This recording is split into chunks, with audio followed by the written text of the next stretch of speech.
Mouth to anal canal পর্যন্ত travel করছে তাকে আমরা কি বলছি? এলিমেন্টারি ক্যানাল বলছি। এখানে লেন্থ যেটা থাকছে সেটা হচ্ছে যে 800 থেকে 900 সেমি। এখানে যে আমাদের ক্যাডাভার পেশেন্ট মানে যখন পেশেন্টের হচ্ছে যে কি ডেথ পেশেন্টের ক্ষেত্রে তখন আমরা কি করবো? মাসল রিল্যাক্সেশন থাকে, তখন আমরা কি করবো যে আমরা হচ্ছে যে কি সেই যার হচ্ছে যে কি আমাদের এই অর্গানটা কি হবে যে লেন্থ ইনক্রিজ হবে। দেন হচ্ছে অ্যাক্সেসরি অর্গান এখানে কি করবে?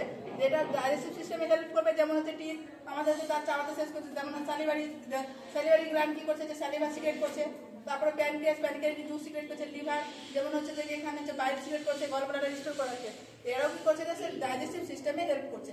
এবার যখন এখানে যেগুলো লিখেছি সেটা হচ্ছে এলিমেন্টারি ক্যানাল, যেমন হচ্ছে কি কি আসছে যে ফার্স্ট মাউথ আসছে, দেন হচ্ছে ইসোফেগাস আসছে, দেন হচ্ছে স্টোমাক আসছে, স্টোমাক পর আসছে যে স্মল ইন্টেস্টাইন। তো স্মল ইন্টেস্টাইন আবার 3টে পার্ট রয়েছে, যেমন হচ্ছে ডিওডিনাম, জেজুনাম, ইলিয়াম। তারপর আসছে লার্জ ইন্টেস্টাইন। তো লার্জ ইন্টেস্টাইনে হচ্ছে যে কটা 4টে পার্ট থাকছে, যেমন ascending colon, transverse colon, descending colon, sigmoid colon, then হচ্ছে রেকটাম, দেন হচ্ছে অ্যানাল। এবার হচ্ছে জিআই সিস্টেমের স্পিনেক্টার, এখানে হচ্ছে 6টা স্পিনেক্টার পাওয়া যায়, যেমন হচ্ছে cardiac sphincter, pyloric sphincter, Glisson sphincter, ileocaecal sphincter, internal anal sphincter আর এক্সটার্নাল অ্যানাল স্পিনেক্টার এখানে আমরা পাই। দিয়ে হচ্ছে কার্ডিয়াক স্পিনেক্টারটা কি? কার্ডিয়াক স্পিনেক্টার হচ্ছে একটা স্পিনেক্টার বলতে কি বোঝায়? স্পিনেক্টার হচ্ছে একটা সার্কুলার মাসল। এখানে কি করছে যে স্পিনেক্টার কার্ডিয়াক স্পিনেক্টার কোথায় অবস্থিত থাকছে?